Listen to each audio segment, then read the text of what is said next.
Hi, I hope you're all doing well. I'm Sarah and today we're going to be talking about our fourth CCR question, which is how we incorporated hardware, software, and online methods into our final project.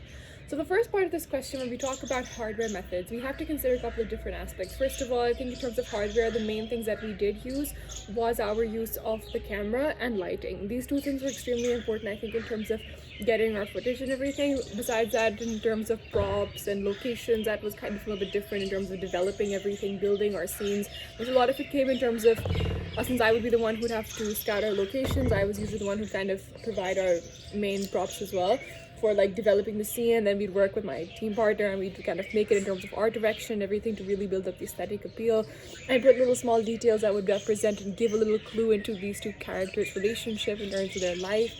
For instance, in the spiral scene where we have she runs over there and she opens the drawers, so you see some of their memories, picture frames, the photographs of them, aged love letters, a necklace, small things like this. It kind of gives an indication in terms of the type of life that they used to lead.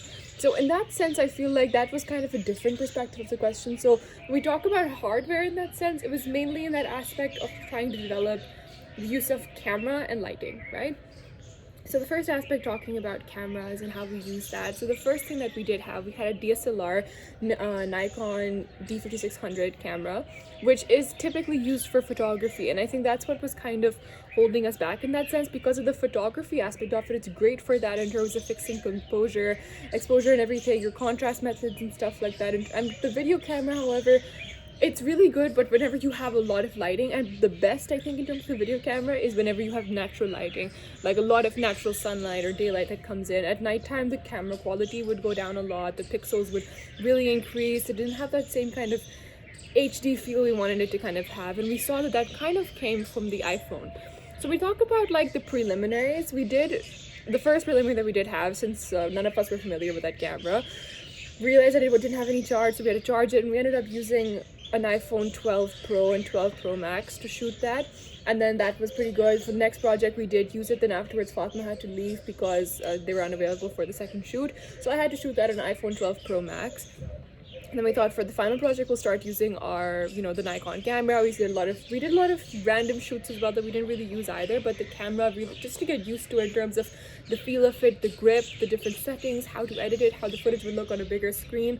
So that was kind of the aspect we used in that sense. And like I said, for the daylight, it was really helpful. It really did have it was really good in terms of that, but the nighttime footage was very difficult to kind of get footage that would properly capture the lighting and everything like that. One day when we were shooting one of our scenes, a friend of ours was taking BTS photographs, and they took a picture, and the picture looked amazing. It looked incredible, and we realized there was a big difference in the footage we were getting from the DSLR and the iPhone 12 Pro. And because of that, we decided to kind of make the switch and start shooting everything on the iPhone 12 Pro. So that switch, I think, was a bit difficult, but I think it really did give us a sense in the fact that for the DSLR footage, we were lacking lenses. I did speak to a couple of students beforehand that had taken the subject, especially this one student who I really loved his project. So I messaged him and I was like, what did you use and stuff? And he told me about different ST lenses.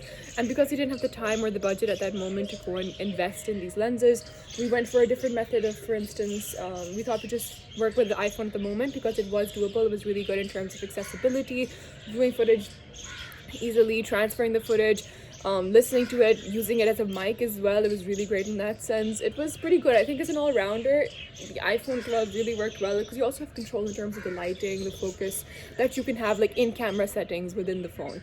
So that was pretty beneficial from there, and that's why I think the iPhone 12 Pro was pretty good. So we switched to our shooting over there. It really captured our lighting as well in terms of the fact that we used dramatic red lighting or blue lighting in some of the scenes that we didn't use in the final project.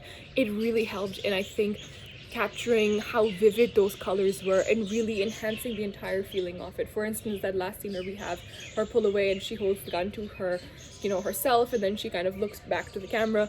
In that sense, the red lighting over there really, I think, highlighted the rebirth aspect of it, and I think the camera is what gave us that. We move on then to lighting, and I think lighting was a very, very important aspect of our project because it really did, I think it made or break the scene. So whenever we had this whole aspect in terms of our natural lighting, we did incorporate a lot of that, especially for our love shots. But I thought to myself, because from a drama thriller perspective, it has a sense of realism in it, right? But the lighting that we use and the types of lighting that I wanted to kind of go for to really build up the scene was that if you had, for instance, dramatic lighting, like you do in, like, let's say some Marvel films and stuff like that. But I thought if we use lighting to our advantage to show, like, to really enhance certain things. For instance, with him on the scenes that we cut out, because we were kind of struck for time, so it was this introduction shot for that character, and a lot of blue was used in that, and for her it was red. And then, like, in the final post-murder scene, it's the ambulance lights, which are also blue and red, which I thought would have really brought together the whole thing, but we had to cut out his scenes. But that was the idea at first. But regardless, the use of lighting in terms of, for instance, the first scene, the post-murder scene, whenever we have that idea that she's killed someone and there's something bad that's happened, and you have the idea with the audio as well, the aspect of it turning into this really great, cool initiative in that sense, I really liked it. I thought the whole idea of, like, I thought to myself, and I talked to Fatma about it, I was like, what do you think about using dramatic lighting to establish our character? And that's what we did. So we ended up switching to using that really bright red light. So it's an RGB LED stage bar light, which is pretty huge. It's like this big.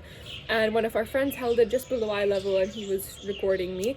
Like, not recording me, he was just holding it over there, and then it came all on the light. It was really, I think, in terms of hazards as well, like in terms of looking directly in, it was a very powerful light.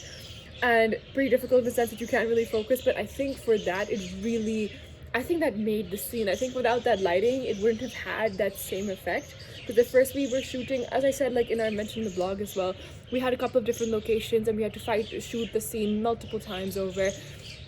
And then from there I thought to myself, okay, let's go for something a bit different, let's move it on. And then the lighting that was used, like the red light, the shoot for the kitchen scene where you have blue and red light again, and, like, just different forms of that, the way that we kind of even color graded it, it was very important in that sense, I think, in terms of building that up. And I think it gave a break, and I think it was really cool in terms of not making our footage or our scene boring, because I think it's aesthetically beautiful, I think, to look at, and I think it really enhanced the scene. And I think from the hardware perspective, that's where we thought of when it comes to the camera. Switching to the iPhone 12 Pro, it gave us a lot more accessibility, a lot more ease, comfort, and control over the camera. So when we talk about our second portion of the question, which is addressing things like software that we used in the final project, we mainly had these two different methods. First of all, Adobe Premiere Pro, and then iMovie. So these two things, these two softwares were, I think, very helpful in the sense that they're very beginner friendly. They do have there's so many different options that you have in terms of the liberty you have with the Adobe Premiere Pro in terms of importing your footage, editing it, color grading, even adding your audio, selecting your clip specifically, which one you want from this perspective or from that scene or from this area. It's very easy, I think, in that sense, to manually do it on the PC, especially because that PC is specifically designed for graphic work and editing, so it does have a pretty good screen, very good display, and with the sound, I think it was really helpful in that sense. So Adobe Premiere Pro, I think, was very user-friendly, even iMovie as well, in terms of combining and making our love montage. I think that was the most tricky out of it, because in that, like, that was actually pasting together a collective of, like, multiple different scenes together with one static scene, and then also trying to link the music to it so that you don't really see that as a choppy kind of edit. So I think in that sense, the Adobe Premiere Pro really gave us that liberty in terms of the different keys and controls that you have with your command system too. So that, I think, was really helpful. The first edit that I made, like, I think I was the first person who made the draft of the love montage, because we got a bunch of scenes from there, so we kind of made, like, just a rough perspective of how it would look with the music, and we imported this other burning clip as well, just to get a feel of how the project would look, because at this point we hadn't edited anything like that properly on it, and then, like, seen how the project would look. So my first time doing it, and I really liked it. I thought it was really cool because I could actually envision and imagine it in terms of that. And then later on we decided to even shoot some more scenes, like filler scenes, and we realized in terms of color grading some things weren't matching, so we reshot the entire thing. So from that first edit, there's only one clip that we used, and everything else was reshot. So like I said, we were filming for like 2 months, so it was a really long process, and we did get so much footage, and I think that really built up to it. And I think we also got more, as an actress as well, I think we got really comfortable with each other, so we were able to, I think, act better in terms of being in love and showing this closeness. I think that really I think it showed on screen as well. So I think from that perspective, it was really helpful that we were able to really piece together that stuff. And I think the love montage was really what showed our editing skills, because the rest of that, I think it was just mainly in terms of building the sound, building a sound bed, taking the sound on, also fade ins, fade outs as well, trying to link our scenes together, like our post-murder scene, because that's like, it's not really like whiplash. I think the first edit that we did have of the final draft, which I also made, it was a bit like whiplash in the sense that there were so many things happening at once. So we had five basically main scenes, and now we only have four. But that first one was a rapid montage of like him getting ready, like our second character. So from that perspective, I think it got a little bit too much. We had to cut that out. Then we switched even the order of it. We put the post-murder scene at the beginning rather than the end. So I think that would even work better in terms of the story and structure as well, with the help of my teacher as well. So we did have a lot of perspectives in showing different people versions of edits, and then like getting their opinion too, and then from there building it. But as a software, I feel like Adobe Premiere Pro offered a lot to us in terms of audio, color grading, and piecing things together, selecting the footage that you want, using your on-off buttons as well, like being able to just choose exactly where you want from even the millisecond, and then overlapping your clips, seeing whatever looks better. I think it was really helpful in the sense of even with our love montage, especially for iMovie. I think it was good in just putting together the holistic clip as well, like just putting together each of the clips, whenever we had gotten the final draft of these videos, and then seeing how it would look, and then editing it all over again, but like putting our main shoots and our main scenes all together on one final bed for Adobe Premiere Pro. So I think from that perspective, the softwares that we use, I think we're very user friendly, and I think definitely when we do I think we're very familiar with it now, and then I think it'll really benefit us. So definitely, I think in terms of being user-friendly, being a great software for us to use, I'm very grateful that we had. I think it was great for us, especially for our first time properly making a project like this. I think the only limitation was for the audio bed, that there were only 3 mixes that you can make on Adobe Premiere Pro, so we had to edit audio separately. I had to do that for our love montage in terms of placing the song, like editing together our spiral scene, our song, our love montage, and at that time the post-murder scene. I put them all together, and that was a bit difficult in terms of putting the sound there, so that was done on iMovie. And then we put, like, once we had made that scene collectively into one big scene, like one chunk of a scene, we moved that to Adobe Premiere Pro, and then from there put everything together and compile the entire project. So I think that's the only thing that was the issue with Adobe Premiere Pro, with the 3 mixing beds. But besides that, other than that, I think we were pretty good, I think, in terms of having that benefit of using such great softwares that allowed us to kind of color grade our projects, to mix multiple different audios together, to overlap them as well, without making it like without hearing that change, right? That, like, you can tell it's a Foley sound, or you can tell that the sound is difficult, or that you've added something new. The benefit I think we got from it is that we really were able to make these really cool sounds and really build, I think, sound perspective as well. So from that idea and that way, I think it was pretty great, and I really did enjoy it. And so software, I think, was really great for us. So when we move on to things like our online methods, I think were like mainly like our applications that we use. So the main ones that we did use: Google Drive, WhatsApp, iFile Organizer, Gmail. These 4 things I think were really, really helpful for, communicating. WhatsApp was great. As a director, I had to plan out multiple shoots. I had to ensure that everything with our actor was clear, so I planned out everything over there in terms of writing our scripts on Google Docs as well, and then transferring it to Word. So as a director, I felt like my role of communicating, managing scenes, building, talking with different actors, different locations, booking things in that sense as well, I really had a role in that place. So WhatsApp was really great for me in that way, to kind of just be able to have an ease of communication. We had a group for our project as well, and then separately with our actor, so we were able to just communicate, even able to just kind of transfer footage. That was very easy, especially from Drive. So from our phone to the Drive was very easy, because you can't email large files to each other, so you have to upload it to your Drive, and then from there download it onto your PC. So from there, I think that was pretty easy too. Google Drive was, I think, really, really helpful in terms of providing a base that anywhere we were, we could just view our footage, or we could compile it, or we could work on it, we could select footage, because we had multiple different clips. Like every day we'd get like at least 200 items to choose from, and then from there we'd have to pick it, and then on top of that edit it, cut it, then see what would look better. Then maybe it wouldn't look good, then we had to reshoot. So a lot of that. So in terms of WhatsApp for communication, I think that was really great for us. For transferring our footage, Google Drive was amazing. I think it saved us, I think, even for our whole perspective in terms of building our blog. Google Drive was really great.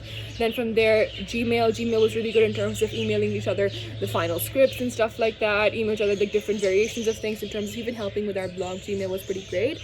And then from there, we even had iFile Organizer, which is just it's an app that you download on your phone to kind of download music. So from there, I downloaded the song I Hold You by Clan, and then I put that on the iMovie, and then from there I edited the love montage scene, and I think it was really helpful in that sense. So from online methods and applications, that was really beneficial for us. So I think that was a pretty good part of it, and I think that's what really helped us. So in terms of technology helping our project, definitely, I feel like without technology, And I think just because of the vast advancement in technology and the fact that our phones alone just have so much in them and that we can do so much, it really made me feel really grateful. And especially because I love cinema and I love movies, and I love that I was able to do this project and actually be proud of it, because I think it was really good in that sense. And like, I really liked it. We did come a long way. I think that the first draft we were kind of really scared in terms of how it would be because we put so much into it.